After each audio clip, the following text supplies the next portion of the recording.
Hello everyone, अस्सलाम वालेकुम। I hope आप सब बिल्कुल ठीक ठाक होंगे। Welcome back to my new vlog. मेरी दिन की शुरुआत हमेशा एक किचन से ही होती है और एक हाउसवाइफ की ड्यूटी ही क्या है, वो किचन को संभालना है, घर को संभालना है और बच्चों को संभालना है। अच्छा, मैं आज ना कभी सोच रही थी, मैंने कहा आप लोगों के साथ शेयर करूंगी कुछ टिप्स जो मैंने एक्सपीरियंस किए हैं और मैंने उन पर अमल किया है। मैंने कहा चलो आप लोगों के साथ भी शेयर करती हूँ। जो शादी वर्ड है ना, ये बहुत खूबसूरत है, उससे ज़्यादा खूबसूरत है हमारा घर। ये वर्ड बहुत खूबसूरत है। जब औरत की शादी होती है और वो अपने घर में आती है, वो सबसे ज़्यादा अपने आप को अपने घर में महफूज रखती है और खुश रहती है। अगर उसी घर में कुछ ऐसे लोग हों जैसे इन लॉज हैं, टॉक्सिक हो जाए, तो वो उसके लिए घर जन्नत नहीं लगता, उसके लिए एक अजाब बन जाता है ना। शादी के जो पहले 1-2 साल होते हैं ना, वो औरत के लिए बहुत ही नाजुक होते हैं, क्योंकि एक नए माहौल में आती है, बहुत कुछ सीखती है, बहुत कुछ देखती है। कुछ से जो स्टार्ट में की जाने वाली बातें होती हैं वो उसको बहुत बुरी लगती हैं, दिल पे लगती हैं, उन चीज का वो माइंड करती है। अगर वो बार बार वो चीजें होती रहे ना, तो वो बंदे को ना स्ट्रेस की तरफ ले जाती है ना। तो कोशिश यही होती है कि हम स्ट्रेस फ्री, आजकल के जो माहौल में ना हर किसी को स्ट्रेस है, लेकिन घर का अगर स्ट्रेस आ जाता है तो वो औरत के लिए डील करना जो है ना वो बहुत मुश्किल हो जाता है। तो कुछ टिप्स होते हैं, आप अपनी ना जिंदगी में ना, मैं कहती हूँ, लिख लें और उसी पे अमल करें। पहली बात ये है ना, आपने बातों को ना इग्नोर करना सीखना है। मैंने यही सीखा है अपनी 8 साल मैरिड लाइफ में कि हमने बातों को इग्नोर करना है। जो मर्जी कुछ कहते रहे, आपने उस पर ध्यान नहीं देना, उस पर सीरियस नहीं होना। बस ये कहना कि मैं ठीक हूँ ना, मुझे पता है कि मैं ठीक हूँ, बाकियों का मुझे नहीं पता। कोशिश करें आप ना इग्नोर वर्ड सीख जाएं। इग्नोर एक इतनी बड़ी पावर है ना, मैं कहती हूँ आपका दिल भी खुश हो जाएगा, आपकी रूह भी खुश हो जाएगी अगर आपने चीजें इग्नोर करना सीख गई। दूसरा ये कि अगर आप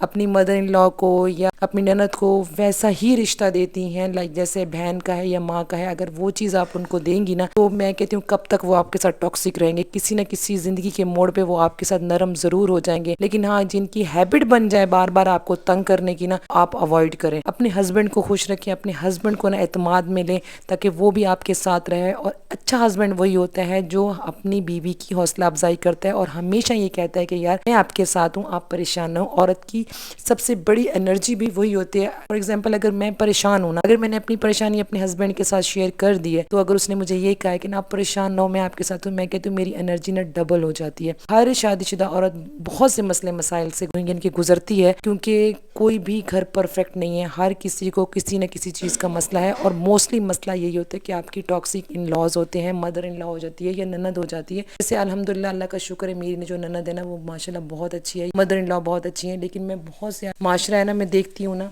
जब मैं आसे पासे देखती हूँ ना, बहुत से लोगों को तो बहुत अफसोस होता है। आई होप आप मेरी बातों पे अमल करेंगे, तो मुझे ज़रूर बताइएगा कि असर हुआ या नहीं।